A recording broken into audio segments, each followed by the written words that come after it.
Madam Chair, Head 91, Ministry of Youth, Sports, and Community Empowerment, in the sum of $9,352,508. Honourable Member for St. George South. Thank you, Madam Chair. I rise to give voice to this supplementary within the ministry for $9.35 million, and on the Head 91, Ministry of Youth, Sports, and Community Empowerment. Let me at the outset, Madam Chair, allow you to know that there are three parts to this supplementary on the Head 91. First part, on the program 422, deals with community development funds that have been allocated in the sum of $1.722 million for the completion of the community facility at Bathsheba. Madam Chair and members of the Lord Chamber, we recognize that at a time like now, and we often use the phrase, our sense of self, social identification, and the commitment of caring for each other started right within communities. And it is with this vision that we, as a government, continue to build community centers within strategic locations within this country. And Bathsheba is known, all of us know Bathsheba is a mecca for surfing. And if we carry on with respect to Bathsheba, we can say that Bathsheba is a well-known tourist attraction. This facility, though, will have some cultural element to it as well. And we recognize that there's a need to give young people, not only young people, but persons within communities, the opportunity to unearth their talents, whether it is through surfing, in sports, whether it is through the culinary arts, whether it is through the creative industries. We recognize that facilities such as these within key strategic locations are important.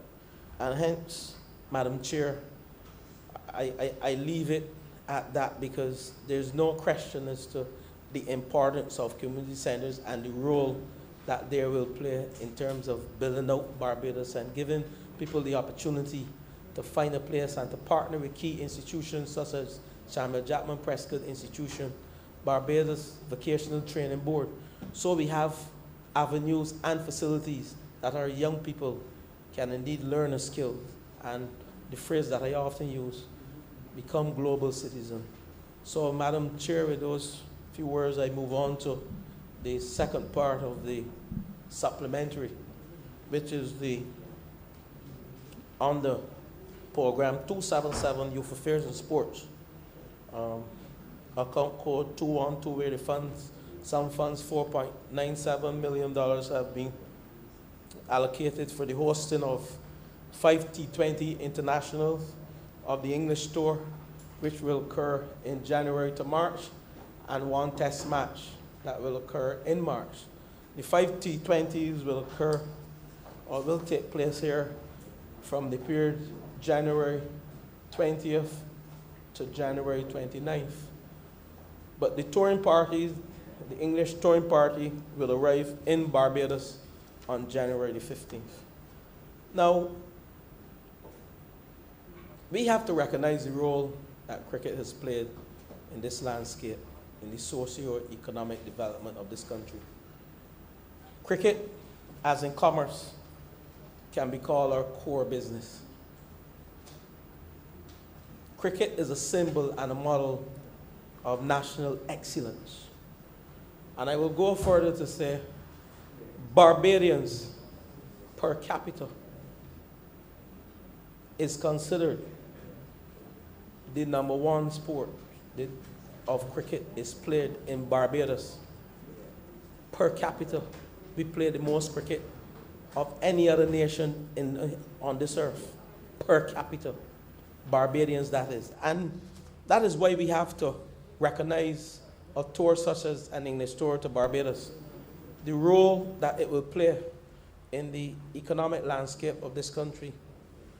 Gone are the days when sports have been recognized as only serving recreational and social needs of our people. Sports and all the sporting disciplines form part of the economic landscape of this country.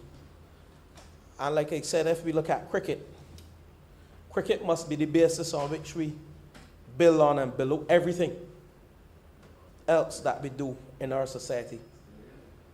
We have enjoyed tremendous success with cricket in this country. And it is only when we begin to speak of Sir Wes Hall, Sir Charlie Griffith, Sir Garfield Sobers, Sir Gordon Greenwich, that we recognize that Barbados from way back in the 1960s could have fielded a West Indies team that could rival any other country on this earth. And it is only recently that we saw some young men on Facebook criticizing West Indies cricket to my dissatisfaction. Despite how we are playing, we still have to recognize the role that cricket has played in national development, not only in Barbados, but across the landscape of the Caribbean. And someone said, while criticizing the West Indies team, they said, you know, Barbados can field a team that can play any nation on this earth, and we believe that they will be successful. That is questionable, and I won't go there. But just to show you how we value cricket and how we feel about cricket. So this tour, and let me say that the bidding process to win 5 T20 was no easy feat, because we have some 10 venues across the region and the various territories, who were part of the bidding process for these T20s. But it was said with much glee that the British prefer to be here in Barbados. And at a time like now, where we have been impacted significantly by COVID-19 pandemic, they prefer not to be traveling from territory to territory, but to have all 5 games played in one territory, and Barbados was the place of choice. I want to thank the BCA, who were part of the bidding process with the government, who assisted in this process. I want to thank them for giving us the support that we as a nation, as a country, can truly call ourselves the #1 cricketing nation. And it is not anything to brag about, anything to boast about. History has it recorded that Barbados has achieved tremendous success out of all the Caribbean territories. Who too would have achieved success? We have achieved more success than any, or the most success out of all of the Caribbean territories in the sporting discipline of cricket. So I'm elated, and I know the citizens of this country are elated. I know the business sector of this country is elated. I know the small businesses who will set up shop to sell food, who will sell several paraphernalia during the tour in January and March. They are elated. But I know the Barbadian economy, and my colleagues are elated. All of Barbados, they're happy to see that at a time like now, during the COVID-19 pandemic, we were able to successfully bid and won the bid to host the English tour, and not only host the English tour, but to have all 5 of the T20s and 1 test match. It is, thank you, it is anticipated that some 10,000 visitors, persons coming out of the UK, will be attracted or will come to these shores for each of the T20 matches. And it is also projected that some 16 to 18,000 spectators, family, this is in addition to players, will be visiting our shores in March for the test match. Now, at a time like now, when our economy needs a boost, it needs a boost. And indeed, this is good news for the country. And I'm happy to be part of such an achievement by the Barbados government and the key stakeholders, the Barbados Cricket Association, to bring such good news. But we will caution, though, nonetheless, we're still operating in a pandemic. And part of the mandate is to have all persons vaccinated who will enter Kensington Oval to watch these T20s and test match.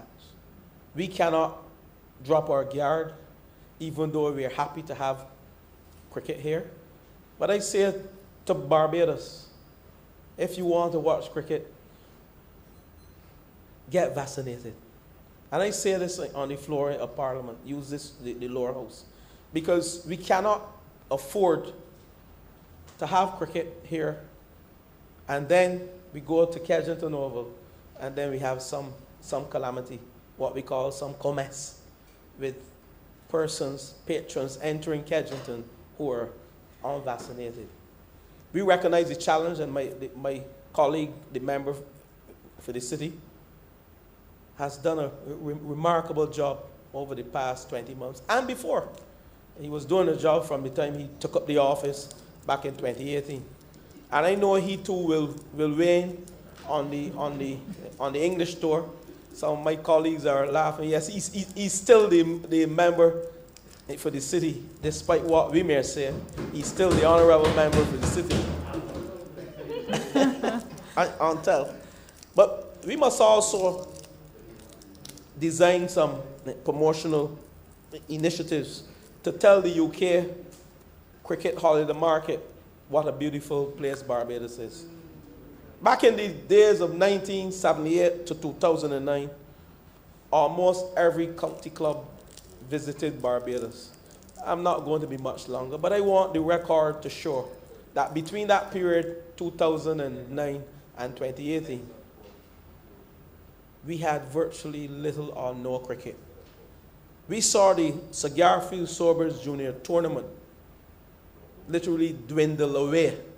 And this was pre-COVID, where we attracted teams from England, the league teams and the county teams. And every single village within Barbados, every single cricketing facility from St. Lucie to St. Philip had a touring team playing cricket. And I can call from Lords back to Princess Margaret, Three Houses. Cricket is played there also. Rices. We had cricket playing there. So, Madam Chair, I am pleased to report that this country will receive an economic boost.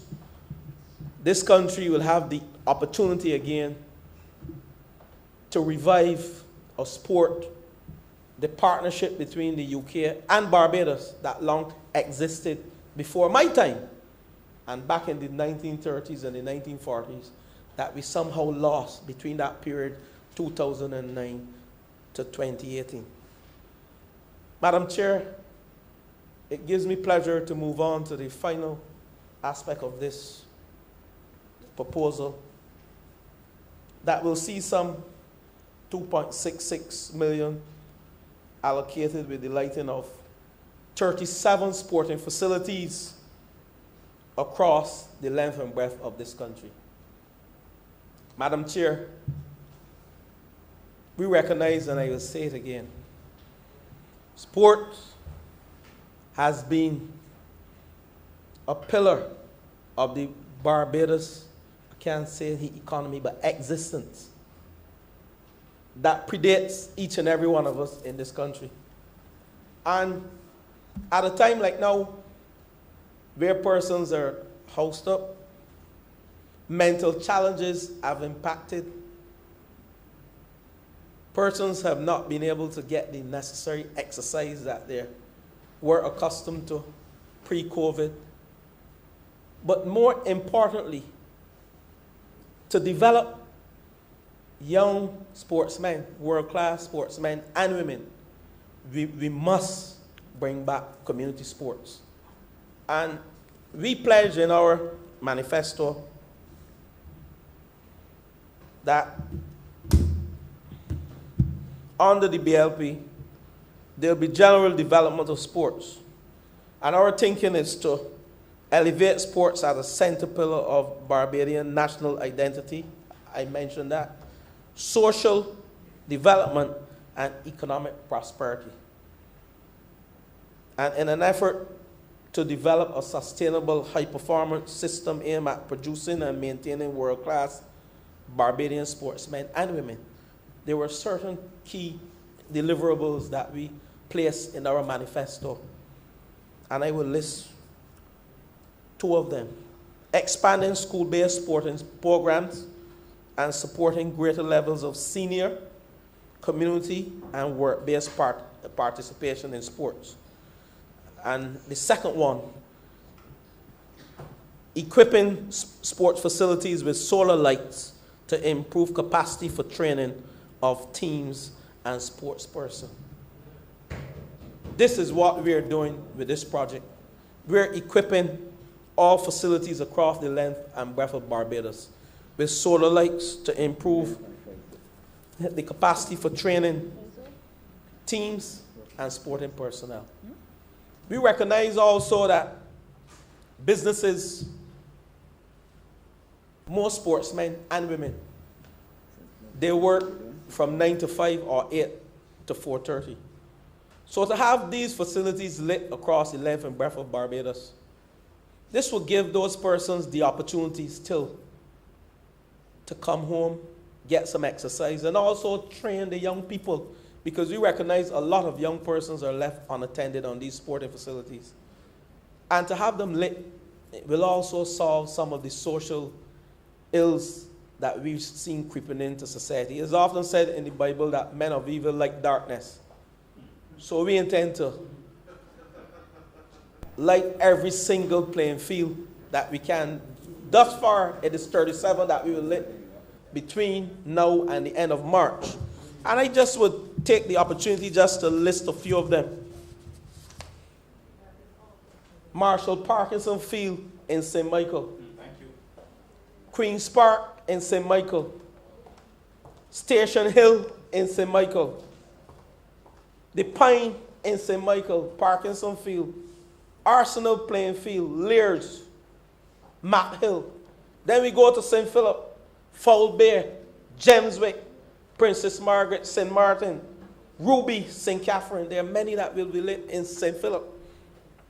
Then we go to Christchurch, Lodge Road, Louders, Inchmarlow. We go to St. John, Codrington College, St. Margaret, St. Mark, St. Joseph, Grantley Adams, St. Andrew, Isolation Cavaliers, one of the best cricketing ground in this country without lights. Attract many UK teams. That's the only ground. Conward Hunt, Good Shepherd in St. James, Hoyts Village in St. James, Trents in St. James, Silver Sands in Christchurch. And I go to St. George, to my colleague next to me, Roach Village, which played more out-of-season cricket than any other village in this country. Sheffield in St. George, St. George Secondary.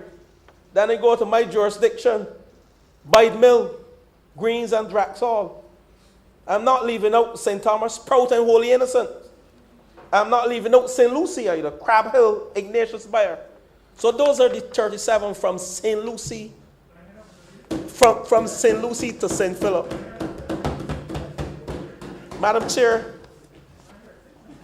these are 3 wonderful projects that the country ought to be proud of, coming out of the Ministry of Sports and the Ministry of Youth, Sports and Community Empowerment.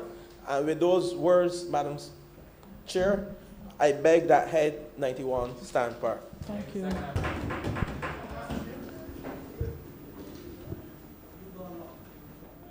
Are you speaking around?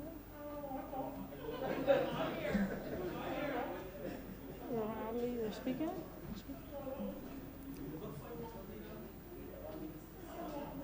Honorable Leader of the Opposition.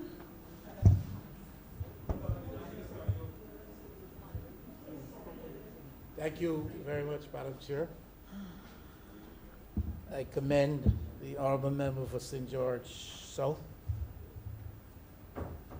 on presenting at least the last aspect of the supplemental request. He was very much and very loud in his boast as to the breadth and scope of this lighting program. He went from pillar to post, from north to south, east to west. He even went to what he called his own jurisdiction. So he is presiding, I presume, in some judicial capacity with respect to where these lightings and these facilities are to be set up. And he went the length and breadth of urban Barbados. St. Michael, I hear. St. Michael, I hear. St. Michael, I hear.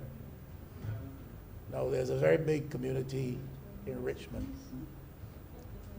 A large community in Richmond, in Alkins, Gills Gap, Upper Goodland, parts of Barbries Hill.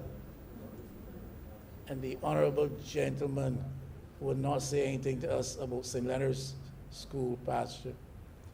You know, there was once an honorable gentleman in this place who expressed the view that the St. Leonard's School should be closed down because of the community in which it was located, because of all the social deviance and some crime and violence, more by reputation than reality associated with the area. And the honorable gentleman, for whom I have the greatest respect and admiration, and I have lauded in this place, and I've asked that you name the St. George Secondary School in honor of the man's service to the public. And he said that the St. Leonard School should be, I disagreed then. And way back then, a couple decades ago, I suggested rather than close it down, it needs to be made a sixth form secondary institution. So the other party in administration didn't start that discussion. It started in St. Michael West. But St. Leonard School pasture, they're very large communities. And I must confess I have not been there in 2 weeks. So if you've got lights there now, you should correct me. Because if you don't have, you need to get some lighting facilities in that place. These communities produce people of sport and renown, Madam Chair. Now, so I don't want to criticize in any way the intention of the supplemental request, but I do have a couple of questions. I wonder if the Honorable Minister might share with us whether there was, and if there was, what was the advice of the medical community with respect to the hosting of this English tour, which will bring by estimation 10,000 people who will make multiple movements across this country every day, and they come from a jurisdiction in which now there is to be found, and in which now there is spread abroad some new variants on this coronavirus that threaten again the well-being of those communities. And if we get this wrong, the well-being potentially of the Barbadian community and society. I want to make it clear, I'm not on my feet at this moment standing and saying we should not have the tour. I'm simply asking, what is the medical advice, if any sort, given with respect to this tour when multiple thousands of people will descend upon this land, will make movements all across this land, intermix with the local population and other visitors to this place at a time when we are seriously threatened? What was the medical advice given, if any? And did the medical community give the green light, wholeheartedly so, to proceeding with plans for this tour? We can't even seem to be able to get our own cricket season we customarily have here properly mounted for this year. We have had some stops and starts, but we anticipate that in a few months we should be able to welcome warmly and engage intimately 10,000 people for at least 10 or 12 or 14 days in this place. And I hope that we are acting on the basis of proper medical advice. I'd like to hear that, what it was, and if it was wholeheartedly affirmed. The other thing I'd like to ask of the Honorable Minister is with respect to vaccines, because he seemed to indicate, and I might be wrong and I stand asking to be corrected if I am, are we going to make vaccines mandatory on the part of Barbadians to enter Kensington to be spectators when this cricket comes to town? The Minister said enough for me to raise the question. He did not say sufficient for me to say, he said vaccines will be mandatory. He did not couch his words in a way for me to be assured that they would not be. So the question is he revealing to us government's intention for mandatory vaccinations for Barbadians who will enter among the vaccinated visitors when cricket comes to town in a couple of months? Just those couple of questions. Thank you, ma'am. Thank you. Honorable member for the city. Thank you, Madam Chair. Wasn't expecting to be speaking at this point in time, but in response to the legitimate questions posed by the Honorable Leader of the Opposition, in my capacity as Minister of Health and Wellness, I would like to indicate to the Honorable Member that the COVID monitoring unit would have met with the cricketing authorities in relation to this particular bid, which had to go in by a particular time, and would have made some determinations in relation to seating capacity at Kensington Oval, as well as how we would deal with patrons attending the cricket matches at Kensington, the 5-1 and T20s, I believe, and the test match, which follows. And the decision was taken to give it the green light. Obviously, if hell had to break loose in COVID terms, that is something that would have to be taken into consideration. And when I say had to break loose, I mean even beyond where it is right now.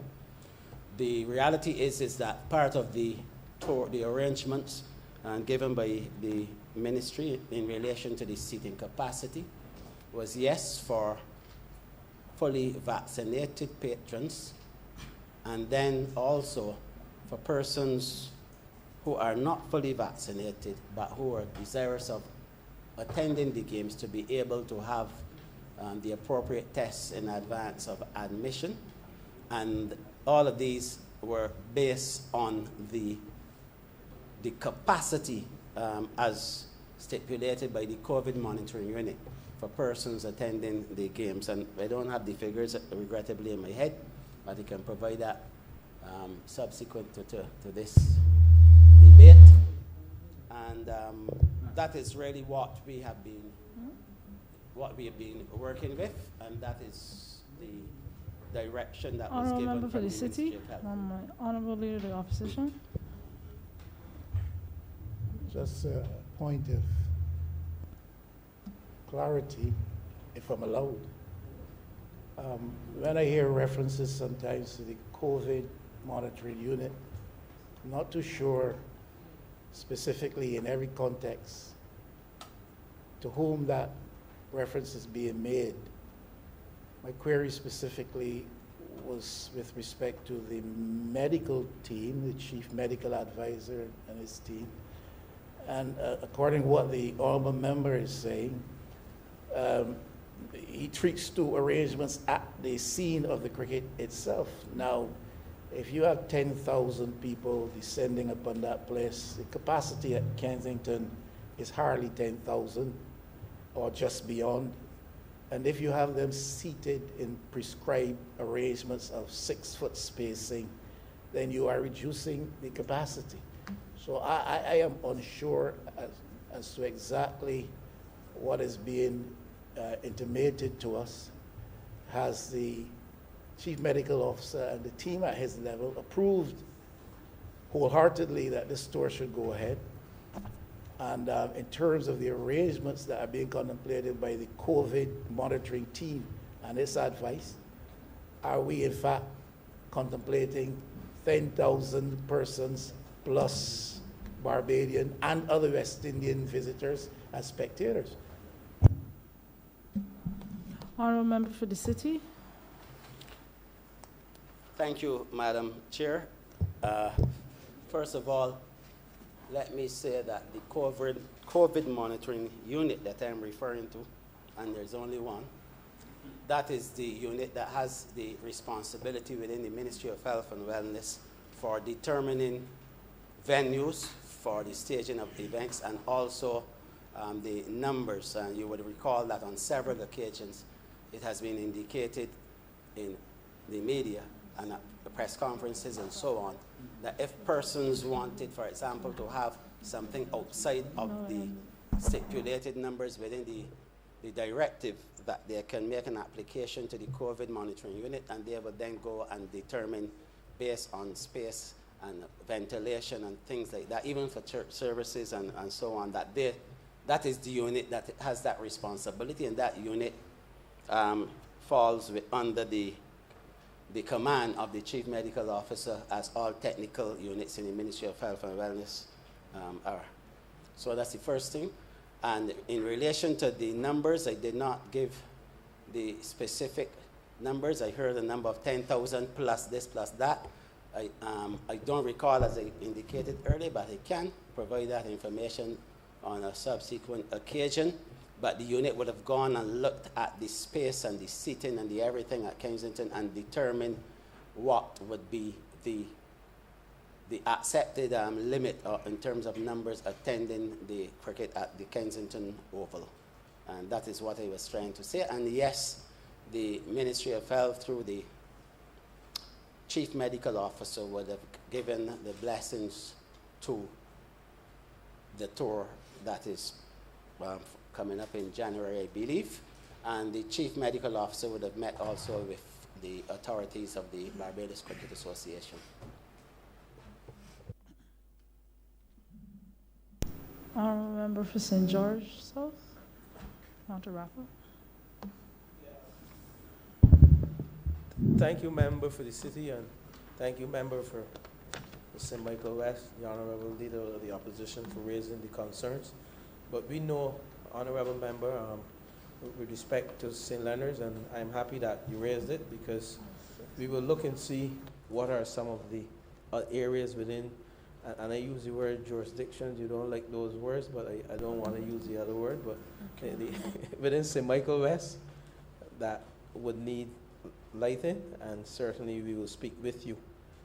You're a key stakeholder in this, and you have people who look up to you in the church and in various aspects of the community, and this is a government for all. We are an inclusive government, not an exclusive government. So I heard your plea, and your plea will be recognized. In addition, though, the whole aspect of the COVID monitoring unit and the Minister of Health, thank you, Minister of Health. I won't want to get into the actual details, but we have been looking at places at Kensington where we can have additional seating, so we can have our 6 feet spacing, accommodated on the tour. And the numbers of 10,000 and 16 and 18,000, don't be afraid, member for St. Michael West. Those numbers mean a lot to this country. Those numbers mean a lot to you. Those numbers mean a lot to the people that you represent in terms of getting them from off the blocks, getting them out the houses, giving them some meaningful employment, and it will start the economy. That is the big picture, and we have what it takes to put all the necessary systems in place to make sure that this tour is successful and is safe. So with those few words, Madam Chair, I beg that Head 91 stand par. Question is that Head 91 stand par. All honorable members in favor, please say aye. Aye. All those against, please say nay. Methinks the ayes have it. Just reminding members that we have just under 55 minutes to go to get through 6 heads. Head 83, ma'am. Ministry of Agriculture and Food Security in the amount of $10,433,483. Honorable member for St. Philip South. Thank you, Madam Chair. It is indeed a pleasure for me to rise and defend the support that the Minister in the Ministry of Finance is giving to the Ministry of Agriculture and Food Security to carry out its work in Barbados. And equally, Madam Chair, it's a pleasure for me to take off this mask because I was about beginning to start to cough. I wouldn't want to convey the wrong impression. So, Madam Chair, I'm indeed pleased to note that this supplementary is broken into three. It is done so that the BADMC can carry out the work with the LEARS project. All honorable members will note that the LEARS project was announced by the Governor General in the throne speech of September 15, 2020, when it was made clear that LEARS was going to be developed as a project in the urban corridor that allows for Barbadians to be able to have access to 100 acres of land, and I will come back to that. And also it is providing for the sugar industry, which is going to be transitioned very shortly into a sugarcane industry. And we are seeking to put in the support that replace the ECRIS, and that support is a climate mitigation subsidy. Given all of what is taking place with climate change, we thought it best to address the issue of climate change and therefore put in a subsidy for farmers who would have had to endure severe flooding at points or severe drought periods, which would have impacted the sucrose quality in the sugar canes and therefore made it very difficult for us to achieve the yields that were projected for the 2021 sugar harvest. And then, of course, Madam Chair, you know the work of Met Services in Barbados, particularly now our ability to be able to track, predict, and accurately determine when climatic events in terms of floods, storms, freak storm we had, and of course Hurricane Elsa would be impacting Barbados. And I must commend the work of the Met Office for the sterling work they have been doing throughout the hurricane season and continue to do, even to the extent that they can give us early predictions of when we're going to have temperatures upwards of 33, 34 degrees Celsius, which is unknown to Barbados, because previously we were hot when we were getting 30 degrees. So you understand the significant change that takes place because our temperatures usually range around 28. So we have gone up significantly. And so, Madam Chair, I want to state that the sugar industry and the private farmers, the BSIL farmers in the industry, have had severe problems prior to this government coming to power. And those problems stem from the fact that they had outstanding payments that we had to settle in 2018 and have continued now to make those payments current so that they don't run from one year into the next with outstanding funds. And so, Madam Chair, the funds that are being made available under sub-program 178 is to help us now to pay off the balance that is outstanding to the private farmers in the sum of $2,637,442. And that was settled for the 2021 sugar harvest and keep our books current as they ought to be under the BERT program. And then, Madam Chair, the Met Services Department really, this supplementary is to keep them going. They would have had to spend money on equipment to be able to bring us up to date with what has taken place, to modernize Met Services, and at the same time maintain supplies, maintain property, and cover operating costs. Well, Madam Chair, the bulk of this is really $7,431,041 under sub-program 636 to the Barbados Agricultural Barbados Agricultural Development and Marketing Corporation, BADMC, for the development of the LACE program. And I start by saying that I have heard so many different commentators postulate how they feel about agriculture, that I have had 3 years of learning on a curve that is so steep that I believe that at the approach we have taken, we have started to flatten that curve. But I also strongly believe that it takes presence of mind to be able to deal with the mountain of mistruths that have also been spread about the agricultural sector, including a comparison to suggest that nothing has been done for farmers in Barbados, and that we spend money on all other things while farmers are left to struggle. And I wish to state not only this $7 million we are spending on agriculture to help bring along small Barbadians, because the LIRS project is about how we can empower and enfranchise the ordinary Barbadian who otherwise would not have had a chance. But I also say, Madam Chair, that on approaching the 2020 shutdown for the pandemic that we are currently going through, the Ministry of Agriculture also made $2 million available to small farmers to access through the Agriculture Development Fund with very favorable interest rates. And those funds were drawn down, and we had an increase in production.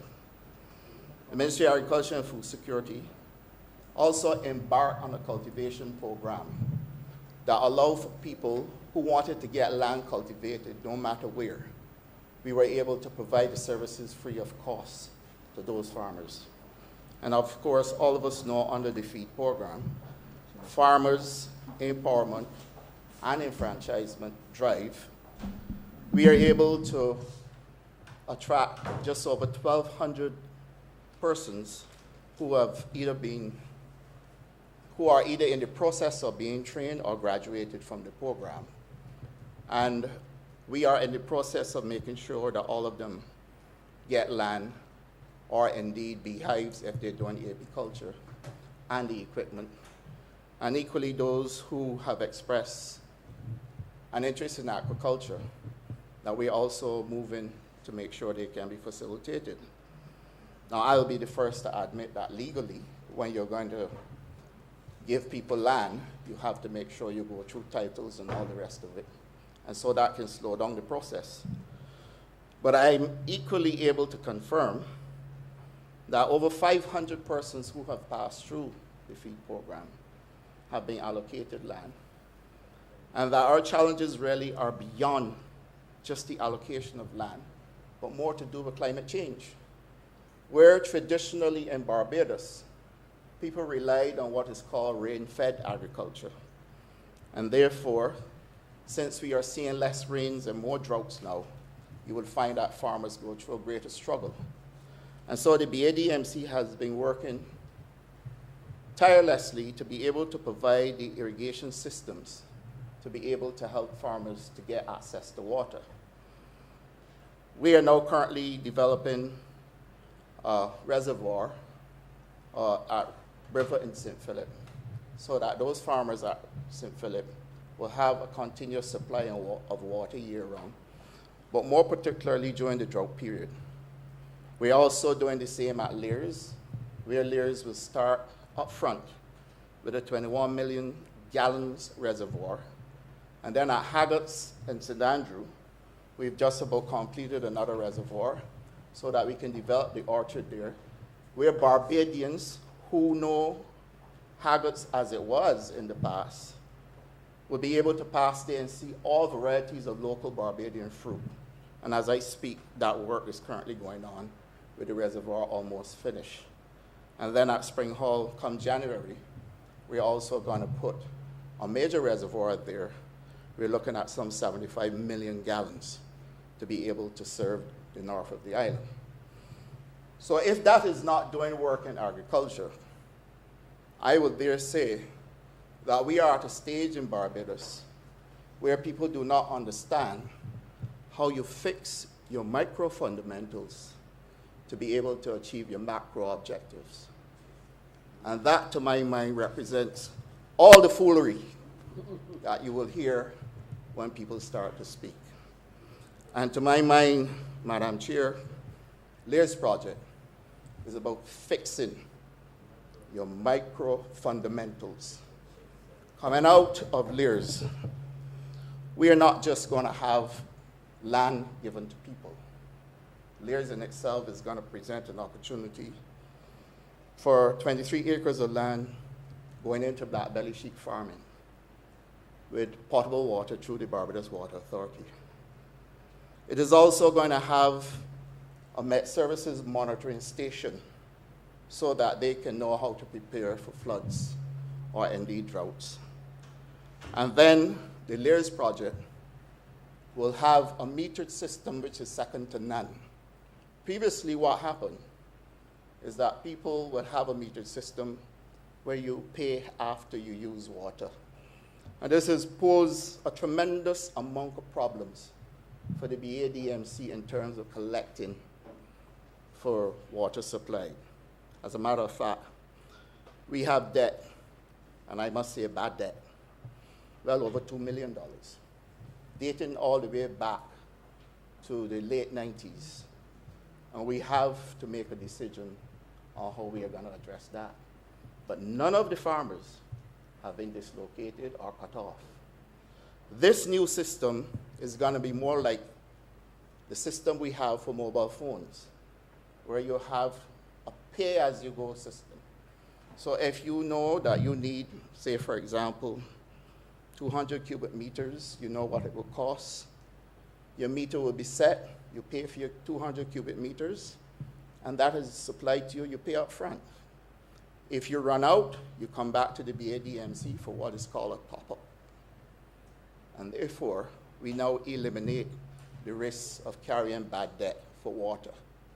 So this project basically is not only contemporary, but the thought and innovation that went into it is second to none in agriculture in Barbados. And I strongly believe that this is the way forward.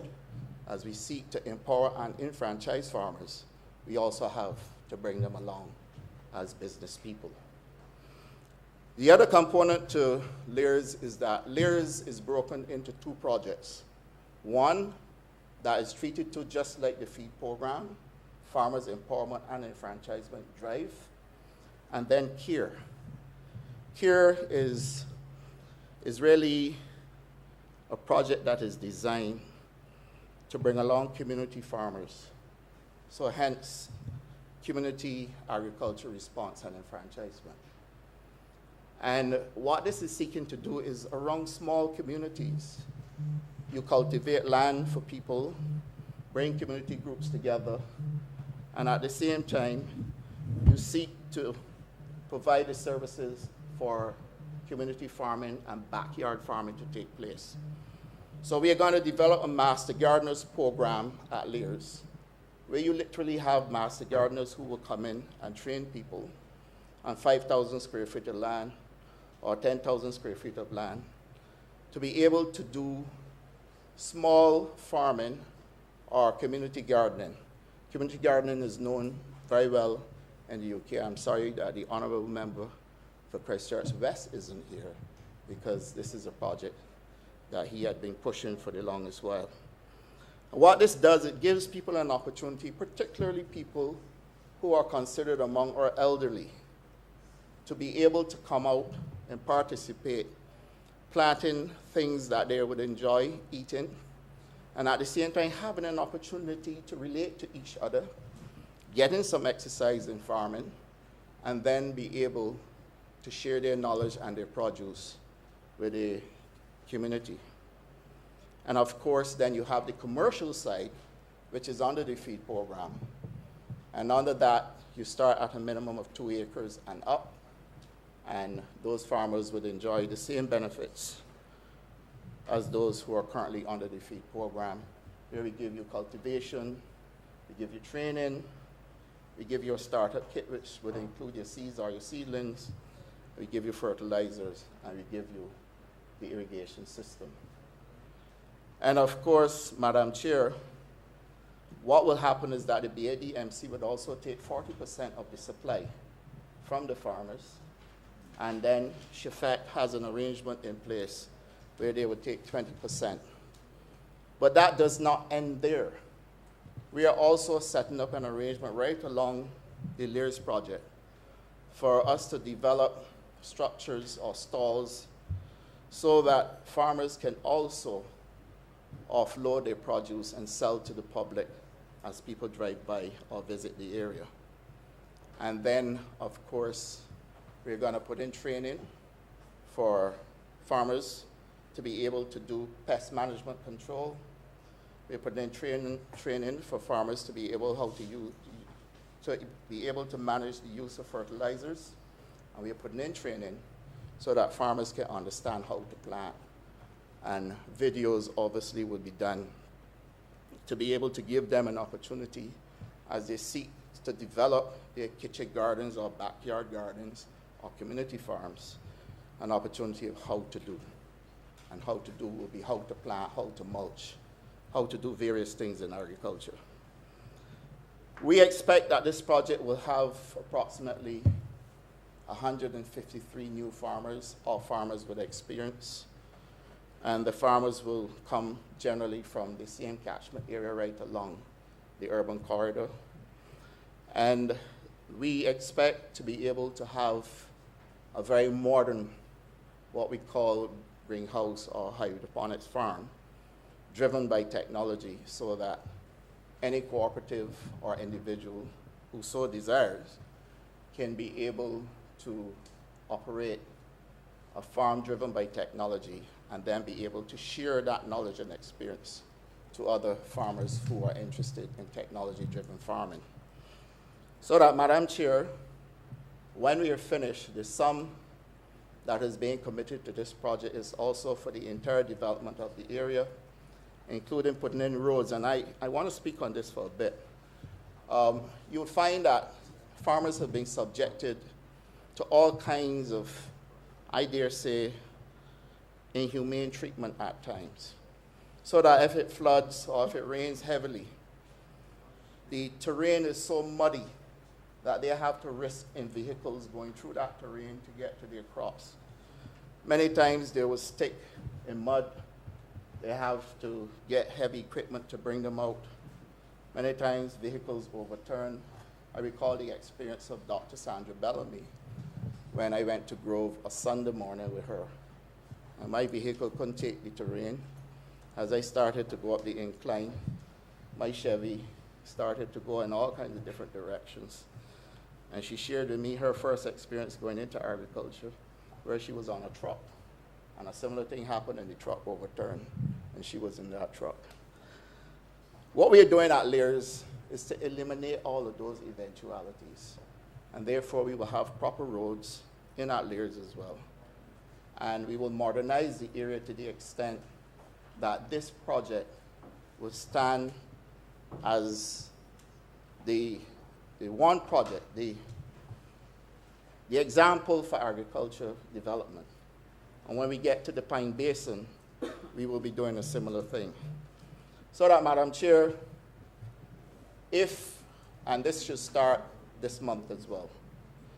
So that, Madam Chair, this supplementary for the BADMC and the BAMC for the private sugar farmers, I'm at office under Head 83.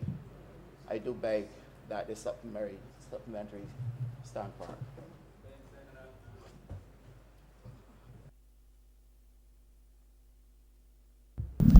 Honorable Leader of the Opposition. Thank you, Madam Chair. And I'm certainly not going to overly interfere with my honorable friend out of St. Philip South. I understand he's under sufficient stress as it is, and especially in that jurisdiction. So I'm not going to overly interfere with him. I really actually want to support the request for the funding. I'm glad to support anything that advances the intention of the program of government to bring farmers, new farmers, emerging farmers, into land access in Barbados. And I wish my honorable friend the best in pushing past any bureaucratic impediments which still remain, as he intimated, so that what was given in promise and what was spoken to here in bold terms becomes a reality for those on the front line in the farming community, especially newly emerging farmers.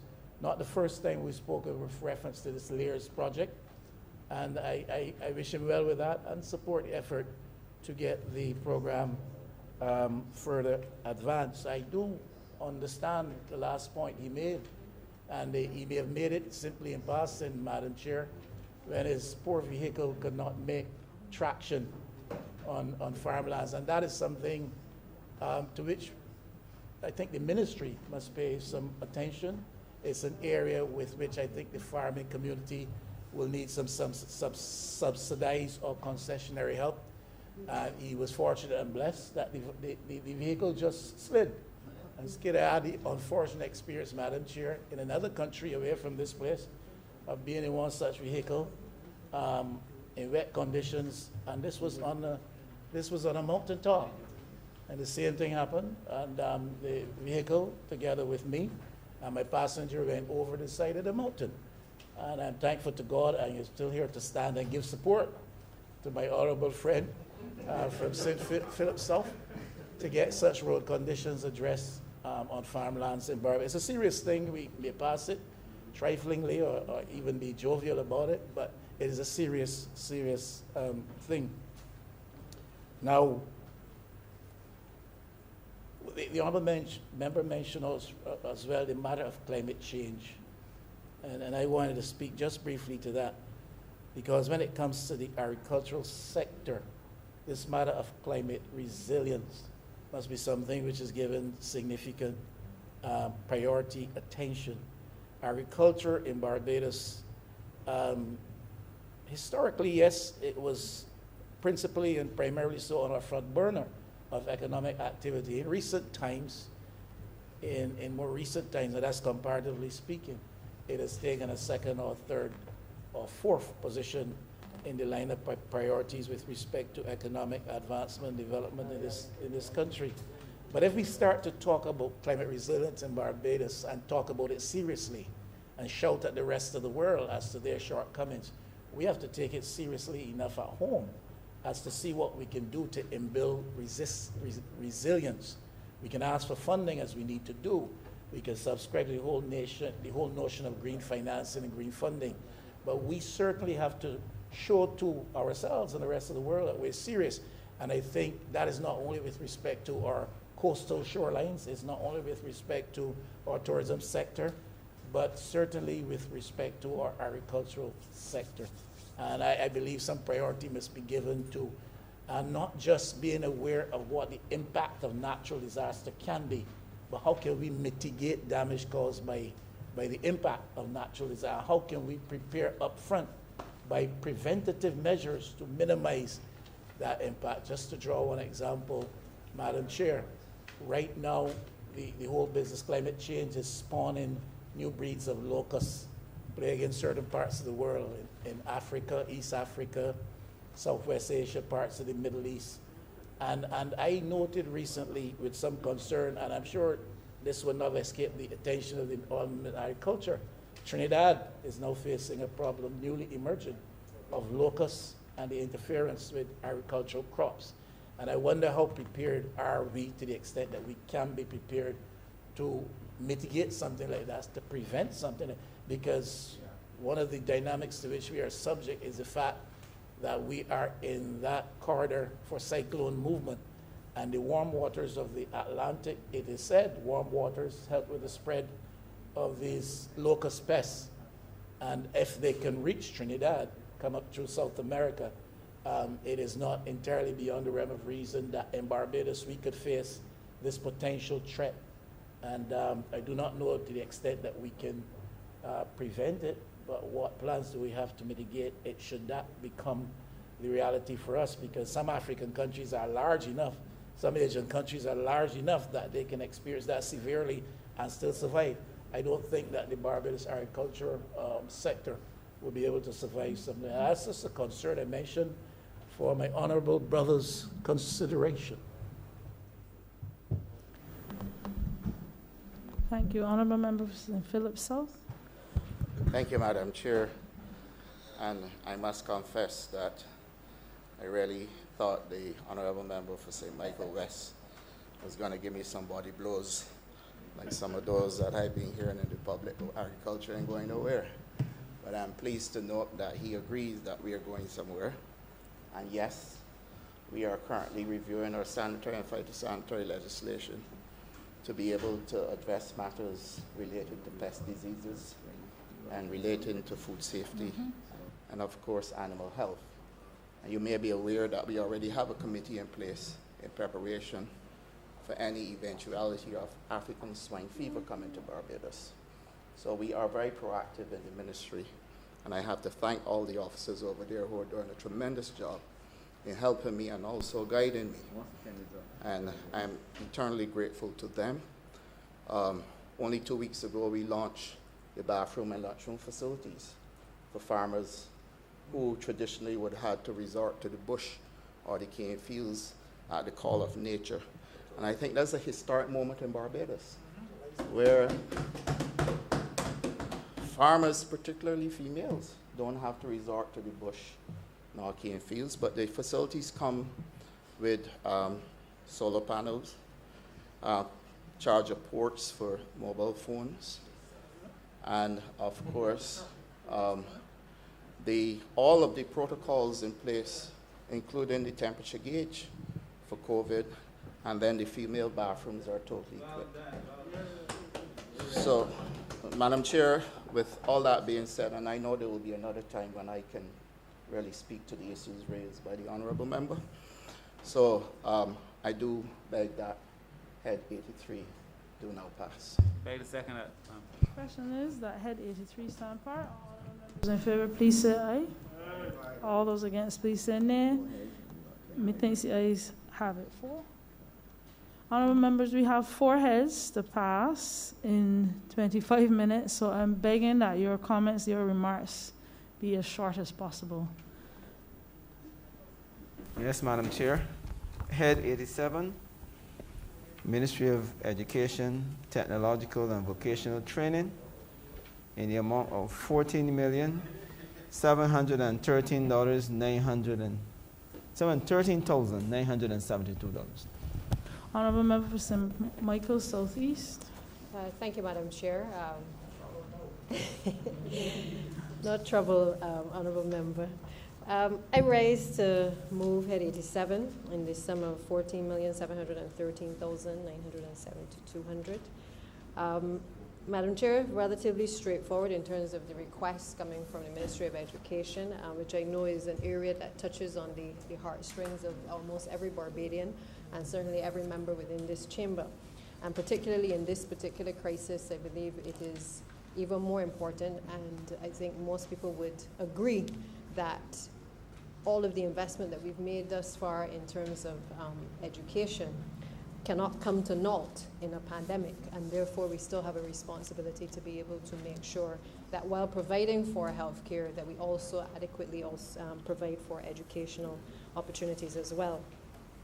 The first program, which relates to professional services, much has been said in relation to mental health and wellness during this period, the impact on not only our students, but also our teachers, our ancillary staff, our principals, and just as it has impacted on all of us, making the transition from the classroom environment into the home environment to be able to teach classes and also to make that transition to also learn as well.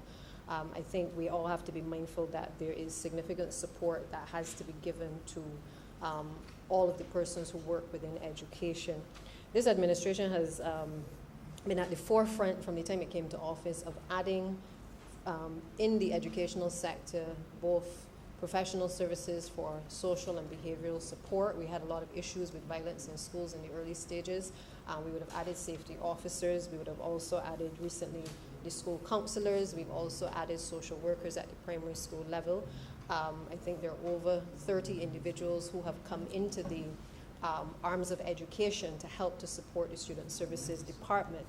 That said, we are mindful that the persons who are part of that support team also require certain assistance to be able to deliver what is necessary to the persons whom they are responsible for.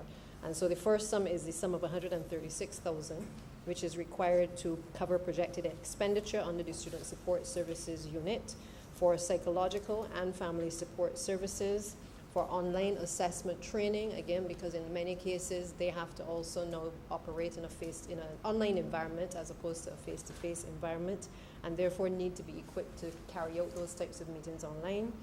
The funds are also for mental health support, student services support, and team building, and also to assist with the enrichment of the safety officers and the new school counselors, some of whom the latter would have started just last week actually. And so the remaining safe school counselors who will now be assisting a number of our guidance counselors across the schools, they have now come in preparation for when the face-to-face will actually commence again. In relation to the Mental Health and Wellness Committee, I'll just briefly touch on that as well. We took a decision a few months ago that, we needed to not only recognize the mental health issues, but we also needed to collect necessary data as to how this whole episode of this pandemic has been affecting our students and our teachers. And so our Mental Health and Wellness Committee, which is chaired by the senior psychologist in the Ministry of Education, along with a team of persons with the psychiatric hospital, number of persons from the Ministry of Health and Wellness, as well as private practitioners. They have been working very closely with our teaching profession, providing the necessary training and support to allow them to be able to cope in this particular environment as well. So that is moving well. We hope that we can publish perhaps a quarterly review soon in terms of what is the status of the impact on this pandemic on education generally, but in particular on the people who have to deliver instruction in the classroom and also on our students as well. In relation to the Educational Technical Management Unit, the sum of $1.891 million is being requested to carry out the ad hoc maintenance program across the nursery and primary schools, and a further sum of $376,000 is required to construct additional classroom space at the George Lamming Primary School for some of our special needs students. I'll take those in turn, Madam Chair. The first one being, I think, one which everybody knows I am well known for, which is trying to make sure that the school plant is a place where teachers want to come to school and teach, and students equally want to go to school and learn. And so we've had to spend significant sums over the last few years trying to improve the conditions within these various school plants, from the nursery to the tertiary level. And in particular, our domestic summer program has had to see an increase from about 17 schools back in 2017 and before to a drastic increase up to 41 schools by 2020. This year we were able to come down somewhat on numbers, but we've done a number of major projects to be able to make sure that the schools are properly maintained.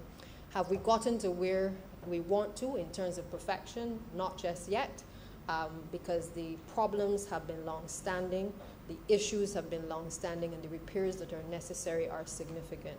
But we are chipping away year after year with the funds that have been allocated to the Ministry of Education to ensure that we have better conditions for our students and our teachers as well. As it relates to the George Lamming Primary School, this project is going to be done in two phases. The $376,000 that has been allocated is actually part of a wider sum of over $500,000. which would allow us to do some major repairs at the institution and also to create additional classroom space at the school to be able to house our special needs students. Now, what was particularly concerning for me is that for those who may recall, the Erdiston Primary School was pretty much relocated to George Lamming. The Erdiston Primary School was then turned into the New Horizon Academy, and students were relocated to that particular institution at George Lamming. I must say here, Madam Chair, that Erdiston Primary School is very near and dear to my heart, and I know in my first few months it was very difficult to know that I no longer had a primary school available to call my own, but I've since adopted the New Horizon School, and it brings back quite a number of good memories, so I'm happy to do the necessary refurbishments there that we'll come to later as well. But this particular institution, which was only repaired, I think, in the late 80s, 90s, has a number of structural challenges. There's a lot of spalling, there's cracks and stuff on the floors, and we felt it best to engage the services of a structural engineer with a view to trying to understand better what were some of the issues presenting at that particular institution. That report recommended that we carry out extensive works at the school to preserve the condition of the school and to ensure that it was safe. It is not unsafe, but equally we want to make sure that it is safe and that we avoid what could inevitably be challenges down the road. So I'm very grateful to the Ministry of Finance for accommodating us in relation to this. But in addition to that, I have constant demands for students who have special needs and who require special needs education. And there is on the first floor of one of the classroom blocks an open space. I'm not sure how the architect may have designed it, but there's an open space which could no doubt hold about 4 classrooms. It's an open balcony, and what we've been able to do with the assistance of the architects is to try to find a way to enclose that space to create additional space at the institution. And for those who know the central location of the George Lamming School, it is really to allow for that catchment within the city areas and the surrounding areas to be able to have additional classroom space to be able to tend to our special needs children. So I'm hopeful that in addition to all of the other improvements we've done to Ann Hill Primary School and the Irving Wilson and to Erdiston and all of the other special needs institutions, that this as well will lend itself to again, the appeal that is being made by several of our constituents, several people who have students who are special needs across the system to be able to find additional places for them as well. The other program, Madam Chair, relates to fence-to-fence wireless internet connectivity across the schools. The sum of $385,000 has been allocated. Let me just say that we have just completed during these last few months the first phase of what we consider to be the easy schools that we can tackle.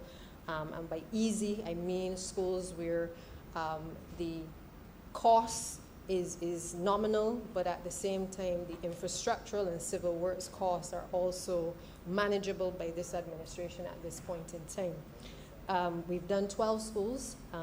In the first batch, the sum of $370,000. We've also, in this last domestic summer program, also allocated about $4.4 million for electrical upgrades at about 7 primary schools. And so this particular sum of money will again give us perhaps close to another 12 primary schools that will also benefit from fence-to-fence wireless connectivity at the institutions. And why, ma'am? We're starting with these schools is really because we recognize that even after the pandemic and our students return and our teachers return to the classroom environment, we are going to have to rely on connectivity. They're going to have devices available to them. Technology is here to stay, it's going nowhere. And it is our responsibility to complete what would have been started with EduTech in terms of the provisioning of devices, but also to make sure that our school plants are adequate for persons to be able to utilize the technology in a way that they can benefit from the necessary education. The sum of $7 million as well, ma'am, is also being made available to allow us to procure electronic devices. In other words, to be able to get the much needed devices that some of our students are still without up until today. The truth is, ma'am, that when we first started this exercise a number of weeks ago, trying to gather information as to how many students were without a device, the numbers varied. We were probably over 10,000 in terms of requests. My colleagues were sending me requests. Everybody was sending requests. But by the time the students went into school and our teachers were able to engage with them and speak to parents, and books were being collected and the orientation started, we began to discover that the numbers were not as significant as had at once appeared. And so that's why we waited a few weeks to be able to just try to understand exactly what was happening. And I say that because, ma'am, in many cases, the devices had not been returned, but there were requests for devices, for instance, at the secondary school, but the primary school device had not come back in. So that could not be passed on to the student below. We also had a situation where the students who were leaving fifth form and going on to tertiary, many of them didn't return devices as well. So we had a period where, especially because you're not doing face-to-face, you have the challenges of trying to do the information gathering that is necessary to make prudent decisions. And one thing, ma'am, that I pride myself on is being very clinical. There's no point coming to the Ministry of Finance and asking for money that we, at that point, do not need, because I know all of my colleagues have equal requests, sometimes greater than mine, for the little resources that we have. And so while we have prioritized this, at the same time, we wanted to make sure that we were clear as to what was actually required. The good thing is that Corporate Barbados has also come on board, both in the early stages of the pandemic, as well as still coming on board. And I want to just again express sincere thanks to all of the corporate donors, all of the people overseas who continue to help to carry the weight with us. You know, they make many hands making light work in relation to being able to get devices to children. The truth is, though, that even with the devices, we still have some of those challenges in relation to not only connectivity in the household, but we also have the issue of electricity. Some kids may not have electricity because parents are unemployed. We've been working very closely with the Child Care Board. We've been working very closely with our own Student Support Services Department, and making the call to our schools and parents to really try to provide us with the information so that we can find solutions to some of the problems that students face. Now, Madam Chair, at the beginning, and I think you perhaps have been one as well who would have reached out to me, at the beginning of this semester, in our initial discussions with the Ministry of Health, we would have wanted to do some satellite centers as well, to facilitate at the community centers the opportunity for students who could not get online, or who were online, say 2 days out of the 5 days of the week, to be able to go to those locations in order to get access to the computers. And the biggest challenge that we've had thus far is that obviously with the spike in cases, the dynamics in the country would have changed. So it is not that the Ministry of Education is a wicked ministry and doesn't want our children to go to these institutions, as some might try to protest and indicate. But the truth of the matter is that we have really tried to protect our kids, especially as we saw day after day an increase in the number of younger children, babies, contracting the virus.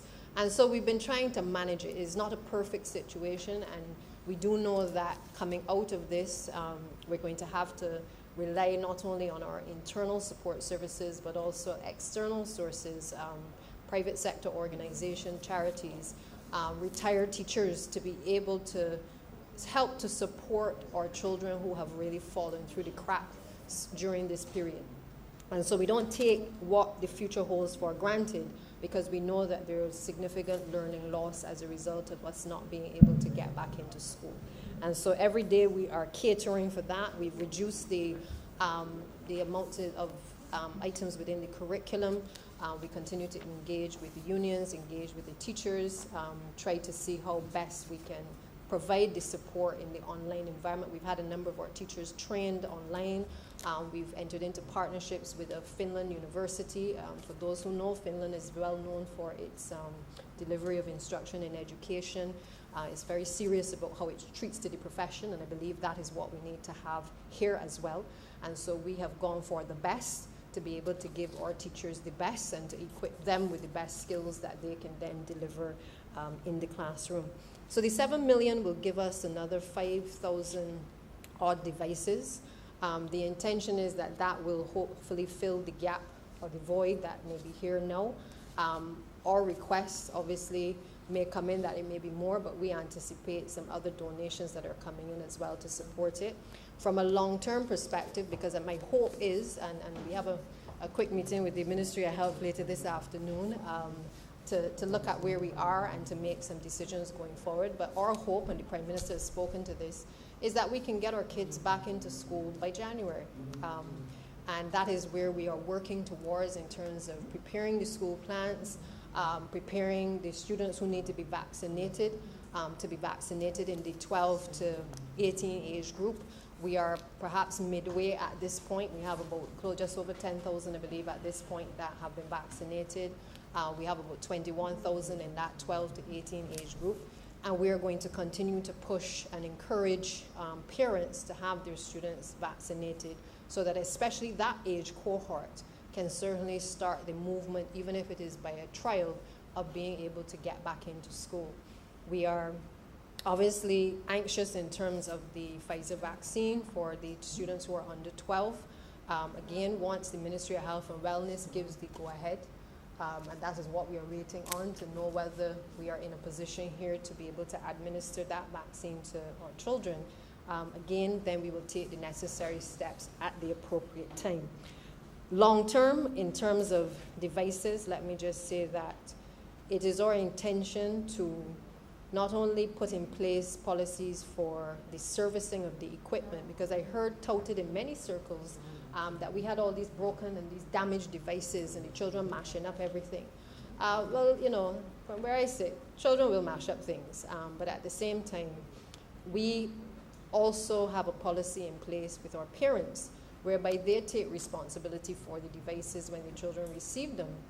And they then, if the devices are broken or need to be repaired, then that conversation is entered into with the schools, and then a determination is made as to whether a replacement is given, whether the parent has to pay for the device. Basically, whatever is required, we will facilitate. Obviously, repeat offenses of damage is a cause for concern for the ministry. But at this point, one of the things that we have tried to do is to be understanding of the environment and try to accommodate our students as much as possible. Because the last thing that I will tolerate is a parent not coming forward because a device is broken, but then a child is being denied access to education through no fault of its own. And so we've had our student support teams going in where we have discovered cases where there's been repeat offenses of damage, and they have been working very closely with the schools and the families to try to bring some resolution to those scenarios. But we've only had about 1,000 devices or so that have had from damaged parts, which are no fault of the parents or no fault of the students, to faulty screens, or even in some cases where the child may drop the device. So in the grand scheme of things, it is not as significant as some people have made out.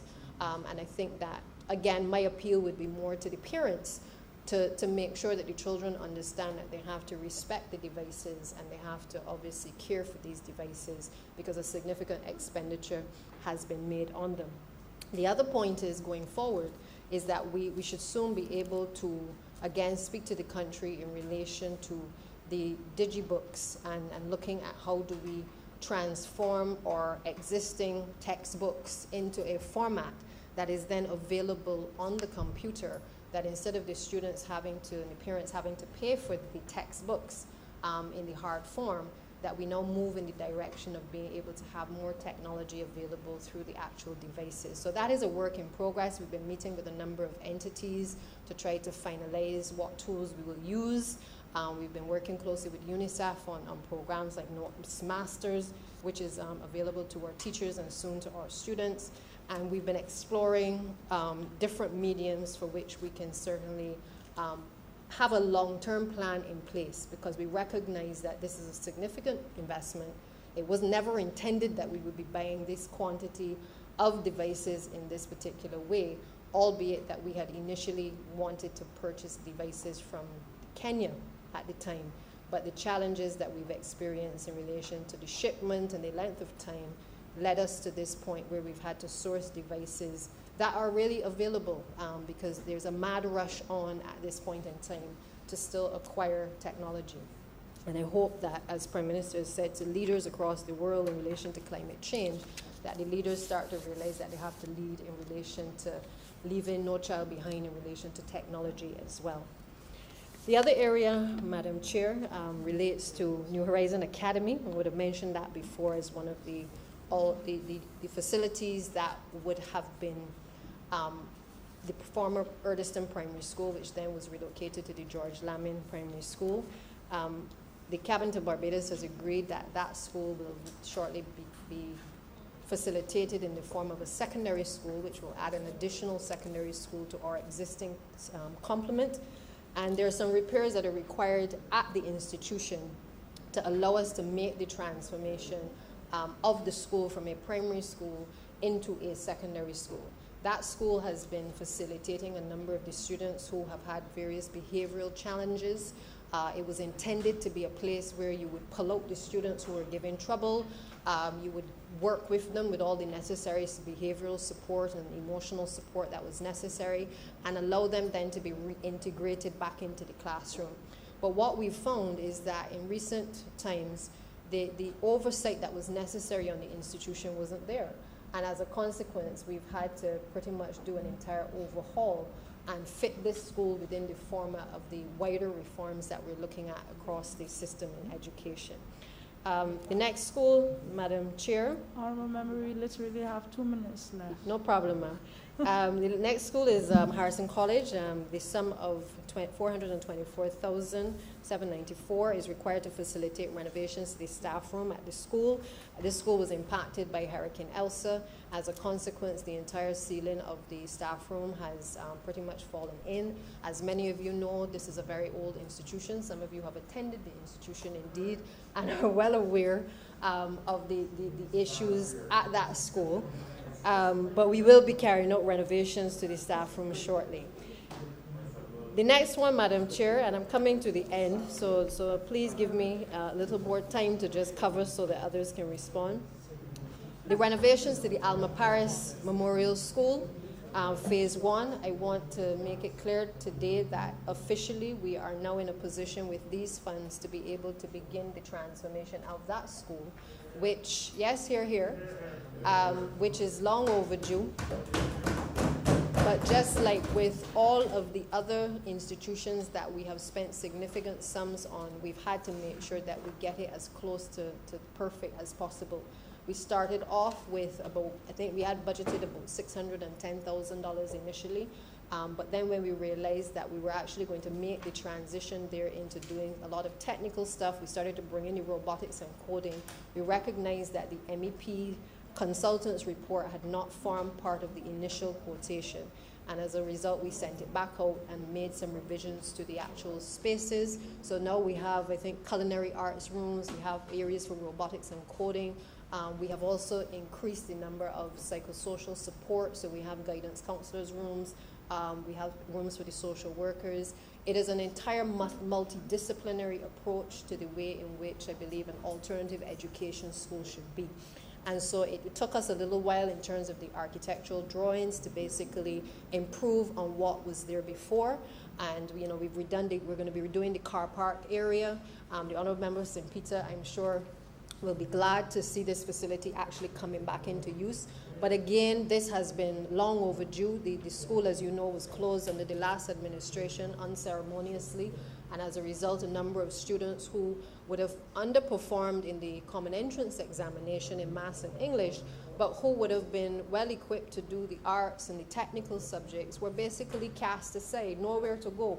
And as a consequence, we took a decision in 2018 that by hook or by crook, and the Honorable Leader of the Opposition was part of that as well, that decision making, that we would bring the Alma Paris Memorial School back to its glory, but with additions to be able to help it to transform education going forward. And so this facility is going to take about 4 months from the time that we get the funds from the Ministry of Finance to do the extensive repairs.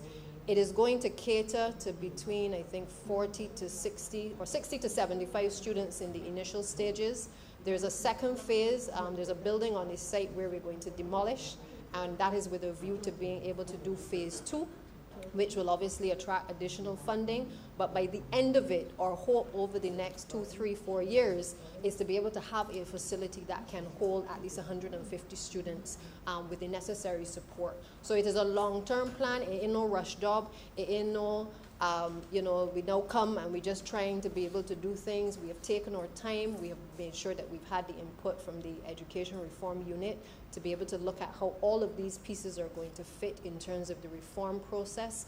And we want to make sure that those parents out there who have children that they are concerned about that seem to fall through the cracks too often and they don't know where to send them, that they now will have additional institutions in the educational landscape to be able to consider for them.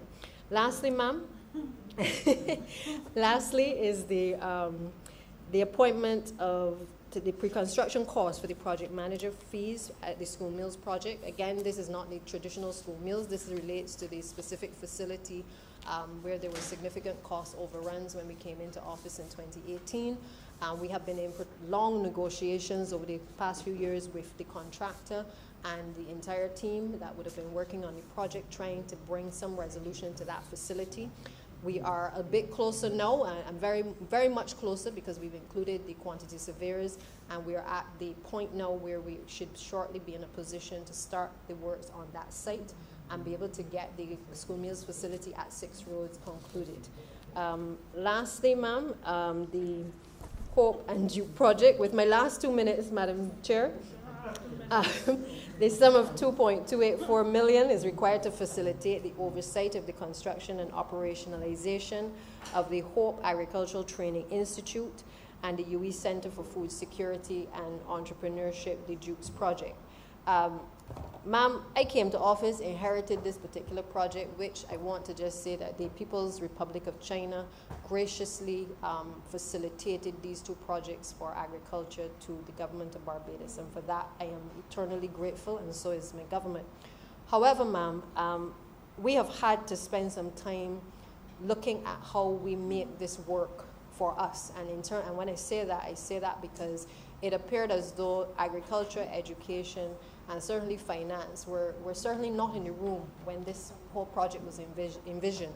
As a consequence, we have had to put in place project managers. We've had to start to look not only at how these 2 projects are going to benefit Barbados, but we've had to step back somewhat and actually look at how we reform agriculture from the nursery school all the way through the system, so that projects like the Honourable Member spoke about earlier in relation to the feed program and the LEARS project now have new meaning, because any child from nursery or primary who wants to pursue the studies in agriculture or wants to work in agriculture must be able to clearly map what they want to do and how they are going to do it. And so we have created a task force which is headed by Dr. Charleston Brathwaite, who I don't think it is any mystery in terms of his academic qualification, but he has been leading the charge with us in the ministry, with the collaboration of the Ministry of Agriculture, along with all of the tertiary institutions, along with the TechVoc unit within the Ministry of Education, along with CARDI, along with the Barbados Agricultural Society, and we have now got to a point where we have started to rationalize programs, to look at curriculum, to look at how the projects that will be at the end of the pathway for all of the people who are interested in agriculture and interested in research, how these 2 projects are now going to make sense for the people of this country, Madam Chair. And I'm therefore grateful that we now have the funds to be able to start or to engage the services of construction managers, and also for these services that need to be put into the facility and the sites to be able to get the project going. And with those few words, Madam Chair, I beg to move that this head to me. Should beg.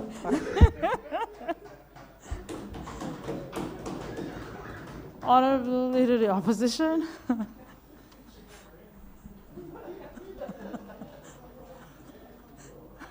Thank you, ma'am. I'm glad that some members saw the humor in the last words of the honorable member with respect to those few words that she uttered. I do not similarly share a sense of humor around that. My honorable friend has learned well from her principal mentor. Much long talk, meandering along the way to a conclusion, several times referred to. That is a conclusion. However, with respect to the presentation today, I would have to acknowledge that unlike her mentor, she stuck to the themes and hit on pertinent points for the speech that she just gave to this honorable house. However, the point I want to make, perhaps more substantively, is this. We make a nonsense of debates like this. How much time do we have, Madam Chair? We have minus time. We have minus time. We make a nonsense of debates like this. This is $96 million of the people's money that we're talking about. It is not a laughing matter with those few words. The honorable member said what she felt compelled to say as being an important contribution to this debate, and it took her a long time so to do. And that, to me, illustrates the fact that we make a nonsense of debates like these. You have 3 hours, and you bring 12, 13, we got about 4 or 5 heads still left that have not been touched. And I have somewhat to talk about a 360 program under which we unfair poor people in Barbados by not properly looking after. But I can't speak about that today because we are now in minus time, and there are other issues. And I can't properly respond to the honorable minister who just spoke, and who spoke with reference to important matters with reference to her portfolio. I mean, this head speaks to things like mental health, which I insist, because of what we're now going through at the level of the schools with respect to our young population, we will see the repercussions of what is now happening in our schools with our young people being kept apart to the extent that they are and being subjected to the now COVID environment. We will see the long-term effects on that in our young people after a while. Not a lot of talk is being, this speaks about psychological services and family support services. These are important things that we need to talk about. We have 3 hours, very little time in which to talk, and you bring 12 heads. The standing orders, which I inquired about, speak to that 3-hour period, and that you can bring up to 12 heads, because I think, Madam Chair, it anticipates a cabinet of about 12 or 13, maybe 15 people. But when you have a cabinet with 27 ministries, you cannot bring a supplementary request down here and expect in 3 hours to have a serious debate. Bring 6 and come back with another 6 another day. I mean, this is serious business, Madam Chair. You can laugh at the use of language of the honorable member with those few words. They were important words, and I give you that. And they should constitute the subject for a proper debate. But you come down here, there are 4 or 5 heads we cannot look at because we're now past the time, and we cannot properly debate the ones we have looked at because we're pressed for time. The standing orders need to be changed. They anticipate a cabinet of about 12 or 13 or 14 people. You have a cabinet of 27. And you can't come down here, especially in these crucial times, to talk about $96 million or $396 million of the people's money and gloss over it and run and go home.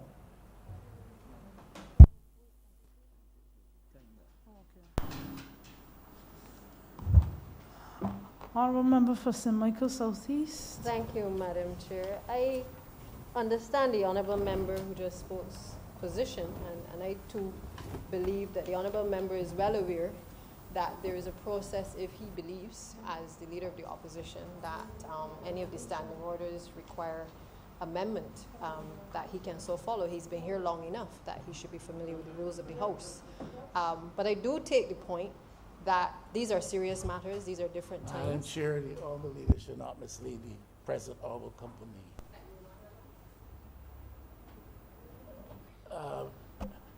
The honorable member who now stands to his feet can, in his capacity as a member of this House, introduce certain measures to be discussed that would improve the way we do business. But if we have a management commission that does not meet, how does that happen? No idea. Honorable Leader of the House. Madam Chair, again, there is a process, and certainly if the honourable member wishes that process to be reviewed, he can do so. This is not, we have not done anything that is unusual.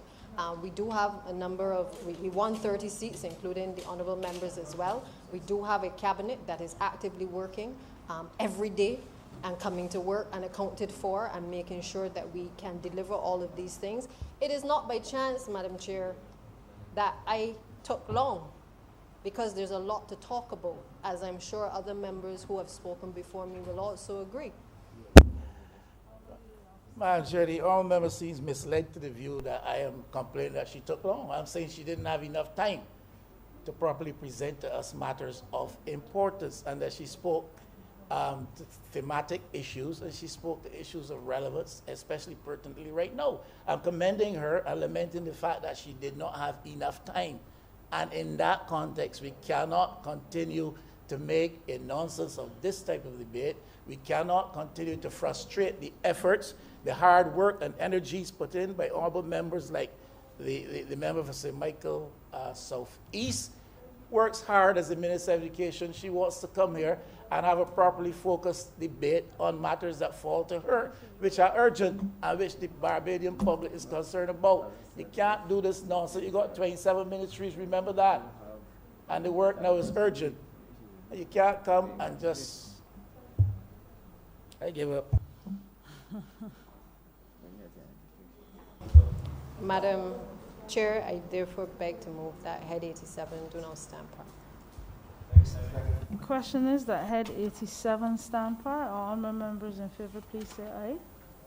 All those against, please say nay. Methinks the ayes have it. Head 34, Ministry of Finance, Economic Affairs and Investment, in the amount of $3,920,422.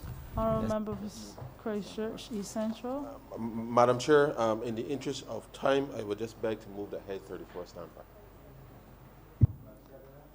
Question is that Head 34 stand part. All honourable members in favour, please say aye. All those against, please say nay. Methinks the ayes have it. Head 81, Ministry of Transport, Works and Water Resources, in the amount of $18,676,989. Honourable member for St. Michael West Central. Thank you, Madam Chair. I beg to move that Head 81, stand part, the amount of $18.6 million. Just quickly, in the interest of time, it's essentially to facilitate payment to contractors working on the highway project, as well as to continue the government's program in respect of millennium paving across the island. I'm sure members would have seen the benefits in the areas. And of course, we are coming to lead the opposition very shortly. In the interest of time, I can't recite all the roads that we have done, all the other roads that we intend to do, including those the honourable member St. Michael West. But in addition to that, it's just to facilitate the payment of overtime for a number of workers who were involved in the cleanup of the aftermath of Hurricane Elsa. We had a lot of that to do. And therefore, with those closing remarks, Madam Chair, I beg to move that Head 81 stand part. The question is that Head 81 stand part. All honourable members in favour, please say aye.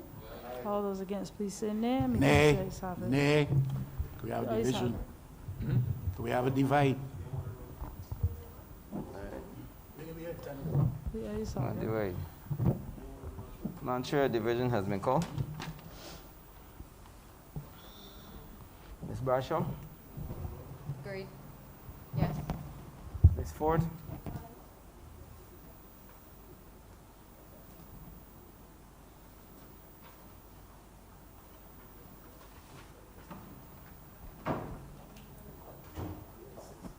Mr. Humphrey?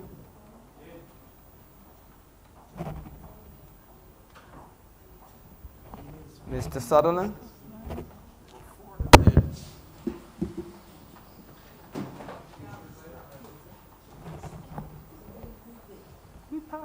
Mr. Goodenejo? Yeah. Your Honor? Mr. Rowe? Yeah.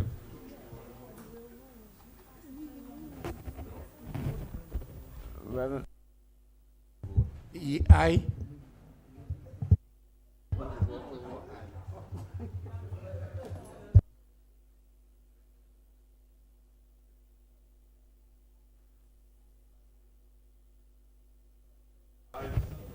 Aye.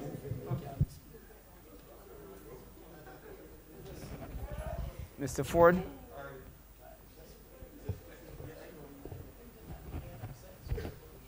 Lieutenant Bostic? I will answer on this occasion. Aye. Lieutenant Colonel Bostic, sorry. You got it right. Lieutenant Colonel Bostic. Aye again, but I'm only voting once. Yeah. Mr. Phillips? Aye.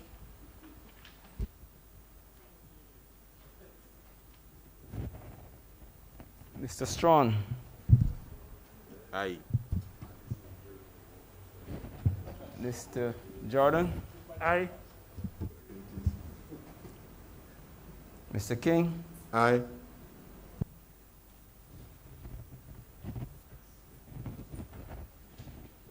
Dr. Duguid? Mr. Abrams? Mr. Griffith? Ms. Husbands?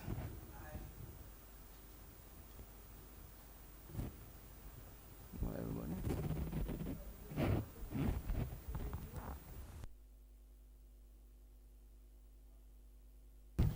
Aye, aye.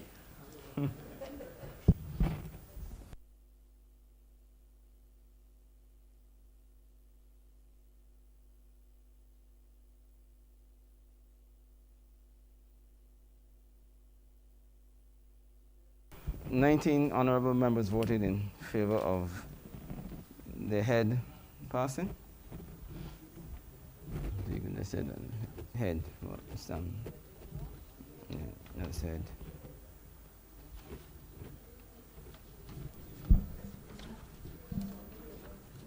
Make sure you got your head right.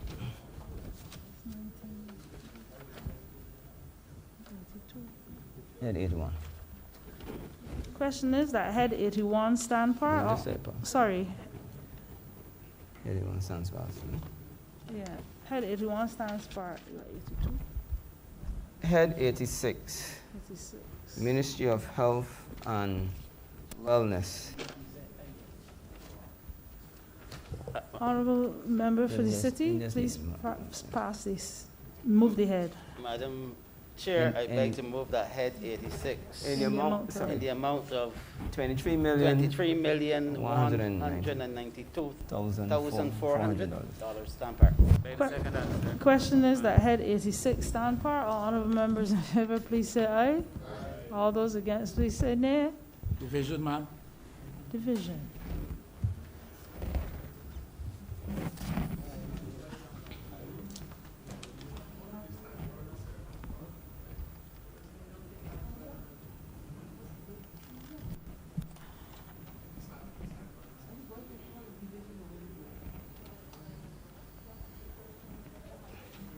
Your mic.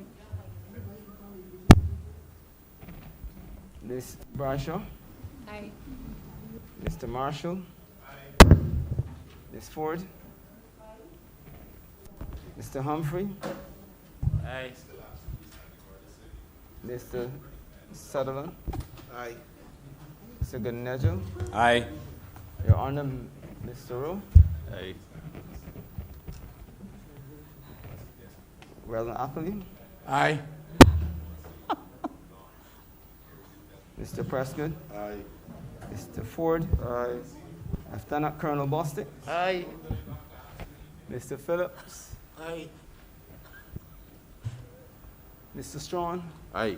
Mr. Jordan, Aye. Mr. King, Aye. Mr. Abrams, Mr. Griffith, Dr. Duguid, Ms. Husbands.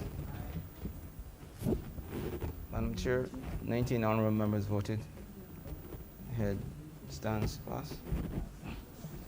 So head 86 stands passed. Passed, does it? One more.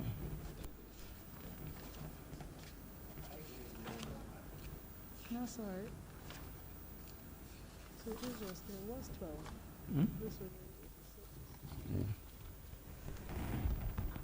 Head 82,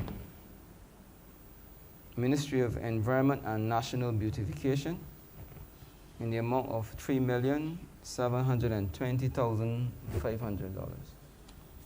Honorable member for Christchurch West Central. I wish to move that head 82 in the tune of $3,720,500. Stand par. Question is that head 82 stand par. All honorable members in favor, please say aye. All those against, please say nay.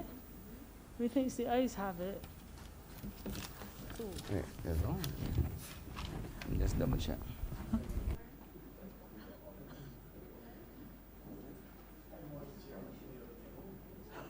Thank you.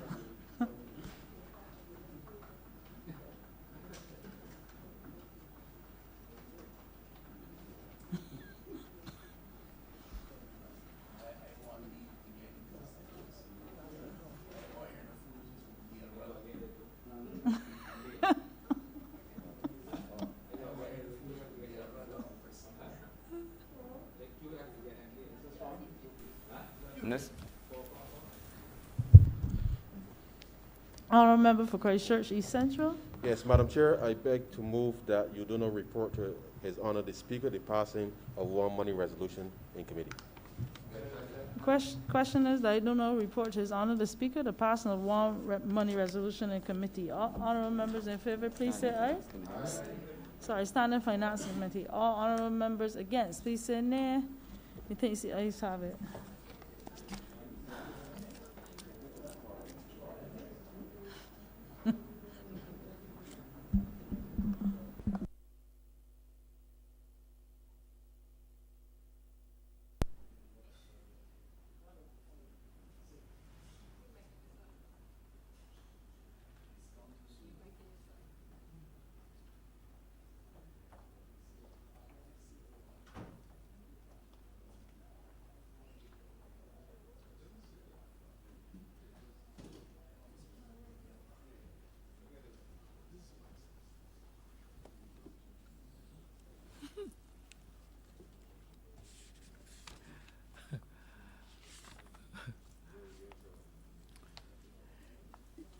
The chairman of the Standing Finance Committee has reported the passing of one bill in committee.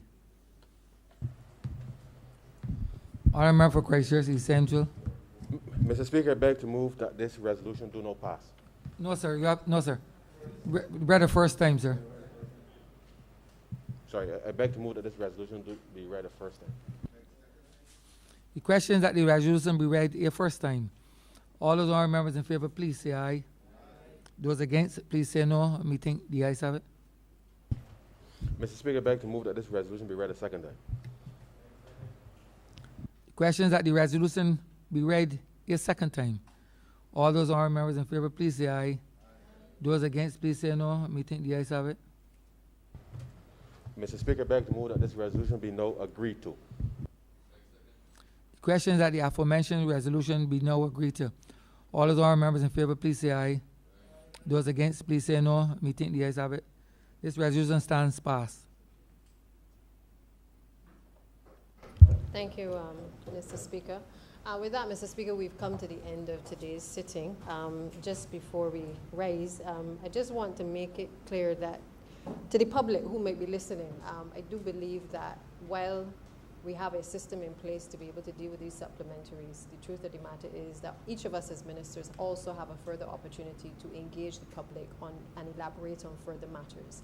And that is what happens in a democracy. So I don't want the public to believe that in any way this process is a farce or anything as the Honorable Leader may want persons to believe.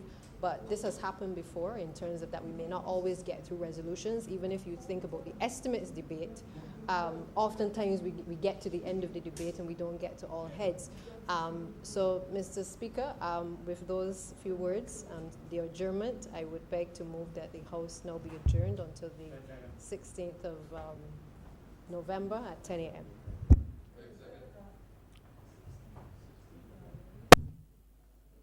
The question is that this House be adjourned until Tuesday, the 16th day of November at 10 a.m. in the forenoon.